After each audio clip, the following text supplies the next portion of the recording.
What's good, everybody, man? Welcome to the Talking Sports with Manny YouTube channel. It's Victory Monday, man. Welcome to another episode of the Back Row Redskins Show podcast. If you guys are not subscribed to this podcast, go on to Apple, Spotify, or anywhere else you get your podcast and make sure that you subscribe to the Back Row Redskins Show. So we're going to talk Washington football.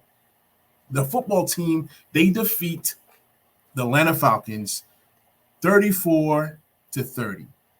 And this game was weird.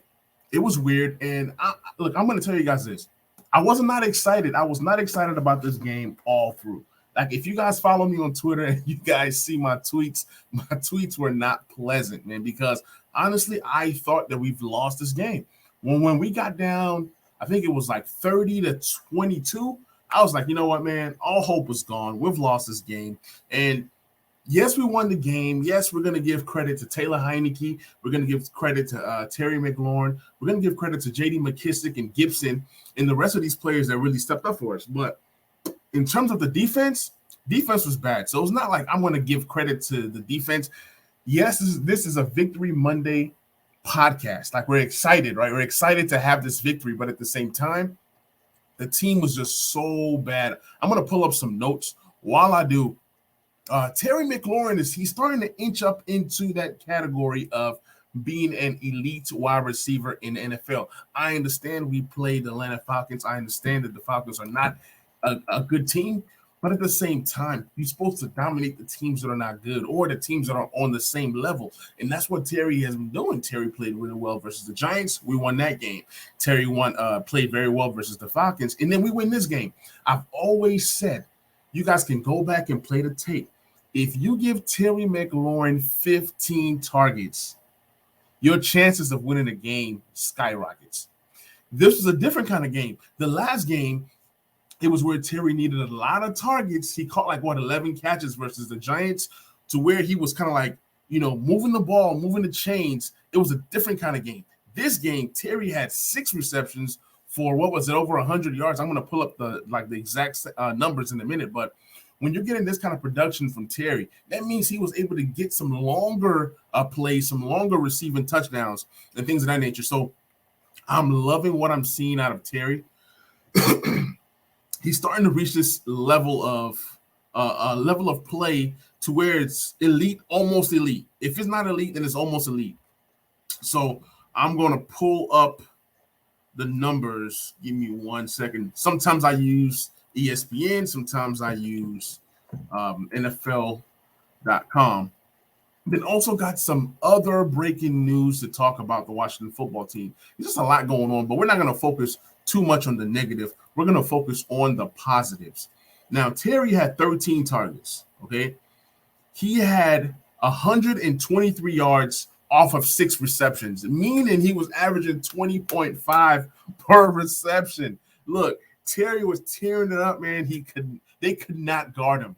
You know what I'm saying? It didn't matter what corner you had in the game. Granted, there were some throws that Taylor Heineke threw that Terry literally bailed him out. Taylor Heineke should have had realistically 3 interceptions, but we're not going to talk about the negatives of the offense today. We're going to talk about the negatives of the defense. You got to give all the credit, all the accolades to this offense. So back to Terry, 6 receptions, 123 yards, 2 touchdowns, 13 targets. So my number of targets for Terry each game, if you want a chance to win, it's 15. But it seemed like 13 was more than enough. The reason I say 15 for Terry is that he's just a phenomenal talent. And if you can put the ball within reach, those 50-50 balls, Terry's your guy. He's going to catch those. You know what I'm saying? So 6 out of 13 is pretty awesome. That's almost 50%. That's why I say you got to throw 15 to him. He's going to come down with at least half of that. Okay. And the only reason why he didn't have more receptions was because, like I said, some of the throws were a little bit off. So let's take a look at Taylor Heineke. Threw the ball 33 times, completed 23 of those passes.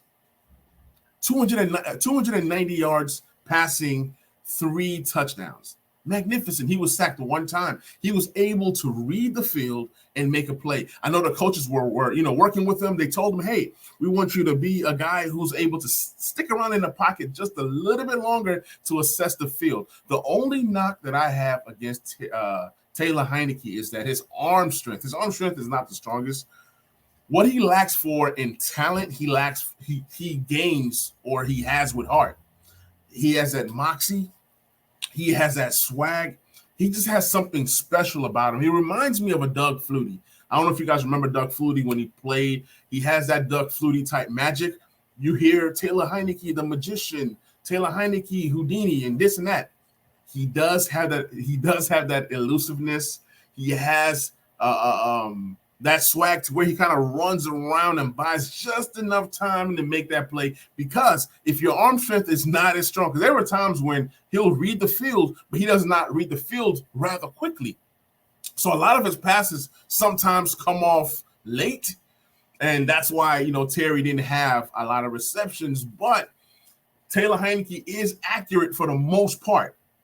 It's just that sometimes the ball gets there slow, or he doesn't read the field as fast as he can. And because the arm strength is not as strong as guys like, Patrick Mahomes and some of these other quarterbacks in the league that just have elite arm strength talent, like, for example, Kyler Murray, those guys, they can read the field late. They can be slow on their reads and still be able to get the ball out there in record time. So, like I said, what he lacks for in talent, he gains for it. He has it in heart. So Taylor Heinicke had a great game. He led us on his second career game-winning drive. Those are two now game-winning drives with the Giants game, now the Falcons game. Taylor Heinicke, man, look, I would be more excited than I am now, but like I said, I was not all the way excited throughout this whole game. If you followed my tweets, you'll say, man, is Manny really a Washington football fan? I was really mad about this game. I would turn it off. I'll turn it back on. I'm watching Red Zone. I'm focused on fantasy football. But then Red Zone, they're funny because Red Zone does not give respect to the Washington football team. And I mean, would you give respect to the Washington football team? Right now, they are a mediocre team. When they get into the red zone doesn't even – NFL red zone don't even switch the game to the football team game. So if you're watching the game, living in Nashville, Tennessee, I have to watch the game through a stream from my buddy. So I'm able to stream the games through him. But at the same time, man, I would flip that game off, watch red zone because, being a Washington football fan, it can be very stressful. And I know a lot of you guys that are listening right now can attest to that. But we go ahead and we dissect the next best guy. So we talked about Terry McLaurin. We talked about Taylor Heinicke. Now we're going to talk about J.D. McKissic. J.D. McKissic was phenomenal. Every time I count J.D. McKissic out, he just does J.D. McKissic type things. This game, that game-winning drive, that last touchdown where Taylor Heinicke goes to the left and throws it across his body or throws it across the field to the right, J.D. McKissic gets the ball, runs, and just dives into the end zone. And I'm glad that he did because if he didn't, that means we are chancing this game on the legs of Dustin Hopkins, who missed 2 extra points, which put us in a situation to where now we got to go for 2 to fix the mess that he made. So, we went for 2, I think, a couple times in the game and didn't get it. Can't even remember. All I know is that those 2 extra points really hurt because when you look at the score, you're like, we scored touchdowns, right? Did we really score touchdowns? And being somebody like me who's going back and forth, watching the game, turn it off, watching the game, turn it off, the score was really, really, really funny. But J.D. McKissic, 5 receptions, 44 receiving yards, and a touchdown.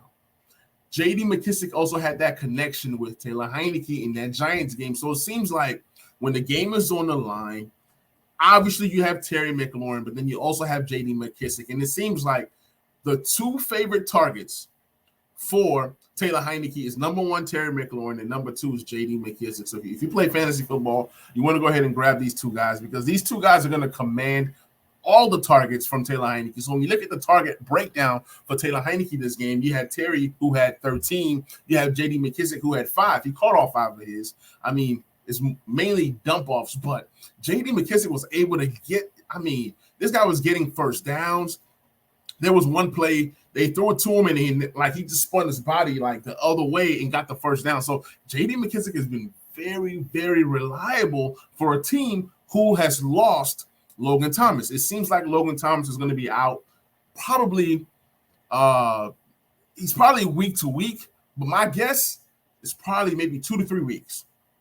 That means more targets down the middle will have to go to guys like Adam Humphries, J.D. McKissic. We also lost De'Ami Brown, who had 1 catch for 19 yards. But if you look at this game, Adam Humphries had a 19-yard reception. De'Ami Brown, 19-yard reception. So it seemed like we had a lot of big plays. Like in the NFL, you consider anything 20 yards or more big plays. So let's just go ahead and consider these 2 19-yard catches big plays. I mean, DeAndre Carter, he had a clutch catch for us. And I'm going to get to DeAndre Carter in a minute. He had a 24-yard reception. J.D. McKissic had a long of 30. Terry McLaurin had multiple 20-yard receptions or more. So big play is something that I love to see out of the offense, something I want to see more of from the offense. A guy that kind of disappointed me but made a good play today was Ricky Seals-Jones. There was a catch that he made, sideswiped the guy, was able to gain the first down. So I want to see more out of Ricky Seals-Jones. There was a couple targets his way that he dropped. I mean, he had 4 targets, so probably like the 2 drops that he had was probably the ones that he should have caught, but those were difficult catches to make. We're going to need a lot of Ricky Seals-Jones down the stretch. Ron Rivera revealed today that, hey, Simmons Reyes is going to be active in the next game. John Bates is most likely going to start. But then you also have Ricky Seals-Jones, who's that pass catching guy, and then John Bates is more of the block of that block guy. I'm going to talk about John Bates in a minute because John Bates had a play in this game that made a huge impact. So sometimes it's not all about catching touchdowns or playing offensive snaps. Sometimes you can make an impact just being on the field. And John Bates made a huge impact for the football team today. We talk about Curtis Samuel. He was on the snap count. He didn't play a lot of snaps. They had him on, I believe it was 25 snaps. But with those snaps, he was able to do some good things for us. He was able to convert on that 4th and 5 play for the football team. He had 4 receptions, 19 yards. But I'm telling you, next week, you're going to see a lot of Curtis Samuel. You're going to see a lot of guys who are capable of catching passes across the middle. That means a lot of J.D. McKissic, a lot of Curtis Samuel, a lot of Adam Humphries. All these different guys are going to be interchangeable, including Antonio Gibson. Let's go ahead and get to Antonio Gibson next. Antonio Gibson had 14 carries for 63 yards. Now, he continues to have over 4 yards per carry on average, which is good. This particular game, he had 4.5. So that's good. Taylor Heinicke ran the ball effectively as well, 5 rushes for 43 yards, and we had 122 as a team collectively. Patterson had 2 carries, but couldn't really do much with it. But Patterson sure was able to get a first down for us. I think it was a one catch for 11 yards. So Patterson was used effectively. I think he gets more touches.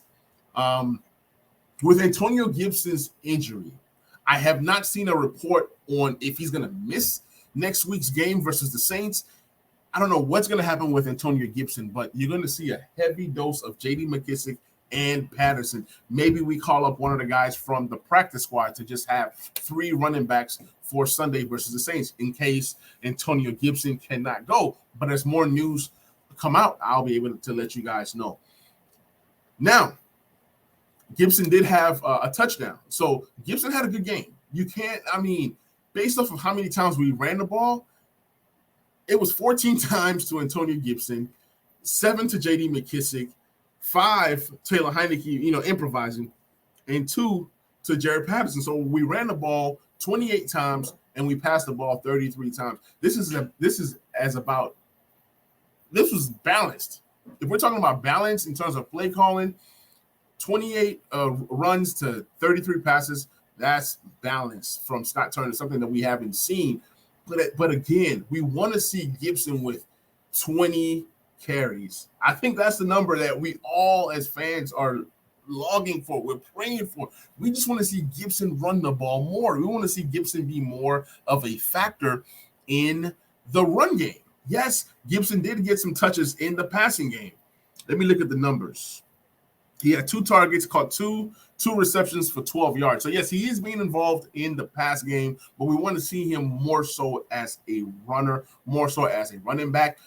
Pass protection was pretty good from the running backs this game. So that's something to look and something to build upon moving forward. Now, eventually, you guys know that we had to get to this point. We had to talk about the defense. And the defense was terrible once again. Matt Ryan being a guy that's not mobile, being a guy that can move, being referred to a statue by many. The thing with Matt Ryan is that you couldn't get to him. And when you did get to him, you made boneheaded plays. I'm gonna give it to you guys as how can I put this into words? The defense is just straight trash right now. Okay, Jack Del Rio has not been good this season as a coach, but then his players hasn't been good either. So you guys let me know in the comment section for those of you guys that are watching on YouTube. Is it a Jack Del Rio problem or is it a personnel problem? Now, Holcomb, God bless his heart, he was out there flying around trying to make plays. He did have a nice tackle for loss. He had 9 tackles, but the box score doesn't always really tell what happened. Landon Collins had a good game on the box score. Had 8 tackles, but tackles are not everything. You know why? Somebody has to tackle. So you can't go off the box score and say, oh, now if you're playing in the IDP fantasy league, yes, tackles are good. But for those that watch the game, you know the true story. Jonathan Allen was decent, had a nice tackle for loss, had 8 tackles, actually was second on the team in tackles. And when you're seeing that out of your defensive tackle, it's kind of worrisome. It's like your D tackle is second on the team in tackles. Like, what does that tell you? And then the Falcons didn't really run the ball. Like they ran the ball, they weren't effective. Okay, I'll put it like that. They ran the ball, they weren't effective.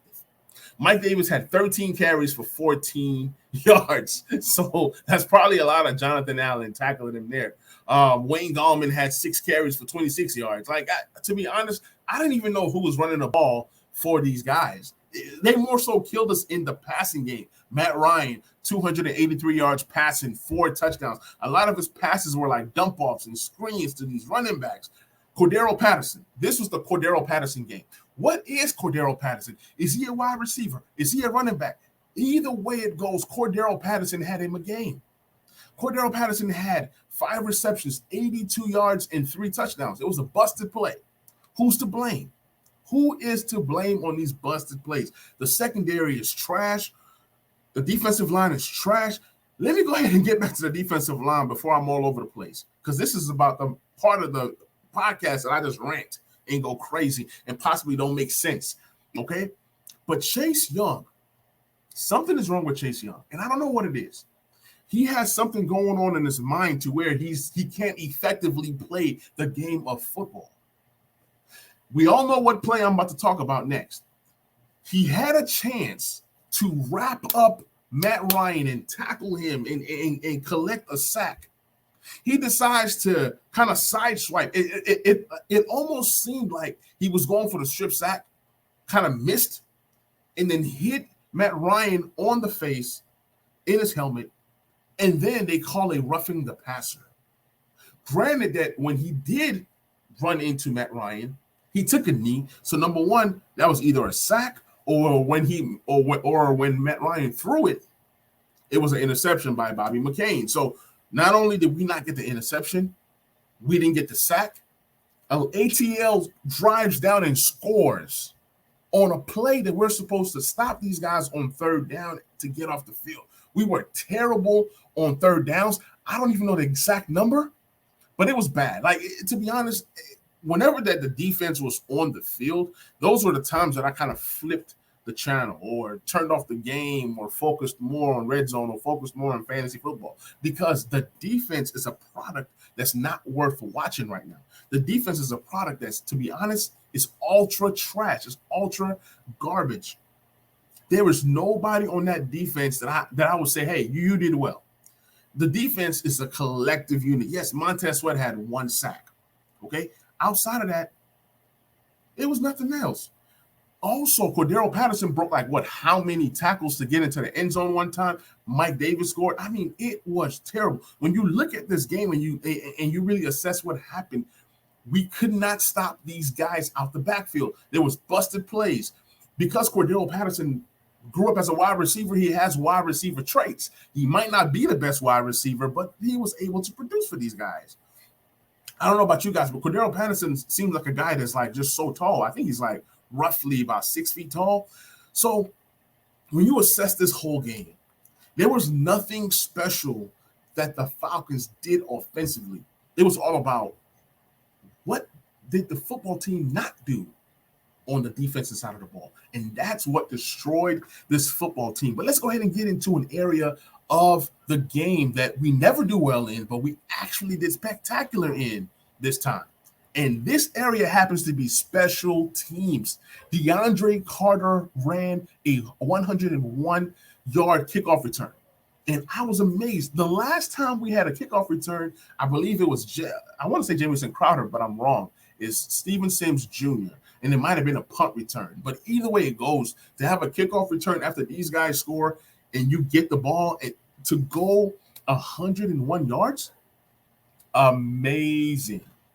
So DeAndre Carter, a guy that everybody kind of criticized. Is he going to make the team? Is he not going to make the team? What's his role? What does he offer as a wide receiver? Why is it that we're bringing in this guy that is subpar when it comes to returning kicks? These were some of the things that I was hearing from tons and tons of people. So DeAndre Carter, not only did he have a big momentum swinging play, he also had a momentum swinging play on the offensive side of the ball when he came in and caught that, 24-yard catch that was just so clutch. So he's becoming a weapon for us. Maybe he's a guy that we can get more so into the game. He's one of those Scott Turner type guys in terms of guys like the McKissicks of the world and the Gibsons of the world, like guys that he can use out there. I will not be surprised if you see some end arounds to DeAndre Carter next game. I'm telling you, he's going to be a guy that they're going to get involved more so as a gadget play or end around or screen even. They want to get him the ball in his hands because now you're seeing that, hey, with the ball in his hands, he can do some things. So moving forward, we'll see if DeAndre Carter gets more burn. Now, obviously, losing De'Ami Brown definitely opens up more snaps, but then you gain back Curtis Samuel. But Curtis Samuel could be used in the backfield. So what does that say about J.D. McKissick? But it's a good problem to have. I never imagined, not in my wildest dreams, that the Washington football team's offense will be the strength of this team and the defense would be the weakness. Not only is it the weakness, this defense might be one of the worst of all time. I saw something that John Kine pulled up today. I'm going to try to pull it up while I talk. He was showing some of the defenses that are currently in the NFL that are on the same level or worse when it comes to getting off the field on third downs. And you guys will be surprised what names are on this list. But then again, it doesn't matter. It's all about the football team, right? But I still feel that this was very instrumental to kind of assessing where we are as a team, or you can kind of compare. Okay. Now, John Keim says Washington has forced a 3-and-out 19% of its opponents' drives this season, and that's 28th. We are 28th in the NFL. So you're telling me that we are better than 4 teams? You would think that we are dead last, right? So it says last year we were it was 37.2%, making us second. We were second in the NFL last year on third downs. Believe it or not. This year, we're just so bad. We went from second on third downs to 28th. And obviously, we're facing some pretty good quarterbacks, but the defense has just been so bad. Like I said, just some little technical things. The sack that we finally got this game was a coordination sack. If you guys go back and watch the tape, that was a sack where Deron Payne and Montez Sweat were able to coordinate on this sack, almost kind of like a pick and roll type thing. If you follow basketball or if you play basketball, so there needs to be more coordination sacks. There need to be sacks where people have to be lined up correctly. You have to know when to blitz, when not to blitz. There's certain things that you can do to help this defense that's already so bad. And then to add salt upon injury with all these injuries that we acquired Sunday. So back to this stat by John Kine.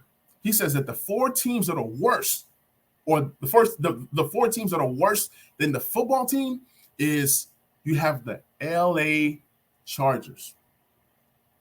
The LA Chargers are worse. Can you believe that? But they have a quarterback that can kind of fix some of those messes, right?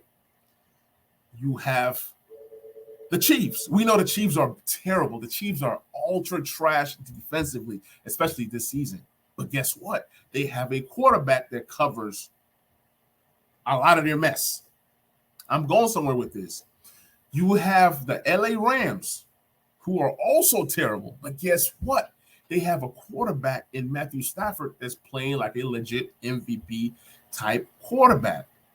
Then last but not least, you have the Vegas Raiders, who are also worse. But then guess what? They have Derek Carr, who's also playing MVP level type football. So out of the four teams that are terrible on third downs, the difference between those teams and the football team is that those guys have legit franchise quarterbacks. Now, Taylor Heinicke's doing the best that he can. And look, I didn't see this kind of play coming into the season. I mean, we saw little things here and there of what he has done last year in the limited play. But this year, I really didn't even know what to expect out of Taylor Heinicke. And look, I'll say that he's doing great, but you don't always want to put the ball in his hands to win us games. Eventually, he might have a bad game or two, and fans are going to say, oh, he's terrible. He's just Taylor Heinicke has been a great addition to the team. And you say, well, Taylor Heinicke this, Taylor Heinicke that. Look at the Broncos. Teddy Bridgewater goes down. They go to Drew Luck, a guy that a lot of you Washington football fans wanted on this team. A lot of you guys wanted us to draft him. He's not an NFL quarterback, at least right now. Drew Luck looked terrible. Here's Taylor Heinicke, who's our backup quarterback, looks better than a lot of the backup quarterbacks in the NFL. That's all I'm saying. I'm not saying that Taylor Heinicke is better than a lot of the backup quarterbacks, because some of these backup quarterbacks are rookies, right? We saw Trey Lance come into the game and take over for Jimmy Garoppolo and played decent. We saw Justin Fields in his first start, looked terrible. Second start, yes, you played the Lions, he looked better. So what I'm saying is, to be where we are with our quarterback situation, I think that we're doing okay. But what I'm saying is that we're not going to depend on this offense to win us every game because there's a difference between Taylor Heinicke and Justin Herbert. There's a difference between Taylor Heinicke and Patrick Mahomes or Matthew Stafford, a guy that a lot of us wanted. Derek Carr, a guy that I wanted, So there's a difference. What I'm saying is the defense needs to improve. Next week, we're going to be playing the New Orleans Saints. The Saints are, I won't say that they are elite offensively, but guess what? They got some elite weapons. And Jameis Winston, say what you want to say about eating the W and the funny, goofy workouts and stuff like that. He has a cannon of an arm, and he can get that ball down to his receivers. And you saw, I got to laugh because ATL, we didn't respect them. I didn't respect them. They played a lot better. They are a lot better than what their record says. I feel like they're on that same level. ATL, Washington, Giants, they're all in that same level type play. Now, the Saints, some weeks they look elite, some weeks they look mediocre. So I don't know what to expect, but I am going to be doing a show Wednesday night, 9:30 Central, 10:30 Eastern time, previewing that game. But I wanted to come on here and I wanted to talk about the football team. So to recap, Gibson, great game. Heineke, great game. Terry McLaurin, great game. J.D. McKissick, great game. DeAndre Carter, great game. Those are the 5 guys that really carried this team. Now, I did say that John Bates did something well. If you go back and look at the tape on that 101 kickoff return, you will see John Bates, like I'm talking about, lay somebody out. I'm talking about a magnificent block that opened it up for DeAndre Carter to go ahead and run that touchdown. Because I was thinking to myself, is that Simmons Reyes? Like when I saw it live for the first time, I said, is that Simmons Reyes? But I remember Reyes has been, inactive. He's been inactive in so many games. So, man, I'm excited for this game that's coming up. Saints, I don't know what to expect. Usually I'm excited until I'm watching the game. So hopefully I can keep my cool. Hopefully we come out with a win. After 8 games, I had a record prediction in my head, but I'm not going to say it. I'm not going to give this team more credit than what they deserve. Is pretty much what I'm saying. So we have to continue to rack up wins because these last 5 games of the season is going to determine whether we make the playoffs or not. And as of right now, the Dallas Cowboys are the team to beat in the NFC East. The Eagles, you can argue, are better than the football team. You can argue that the Giants, although we beat them, are better than the Washington football team, especially if the football team loses to the Saints. What does that tell you? That means that they were a Dustin Hopkins field goal miss away from, beating the football teams. But, hey, things happen. I'm excited for this game, like I said. This is my time. I will see you guys on the next episode. Please subscribe. Please share. If you're listening on YouTube, hit that notification bell. That way you get some content as I drop it. And I will catch you guys on the next episode. We out.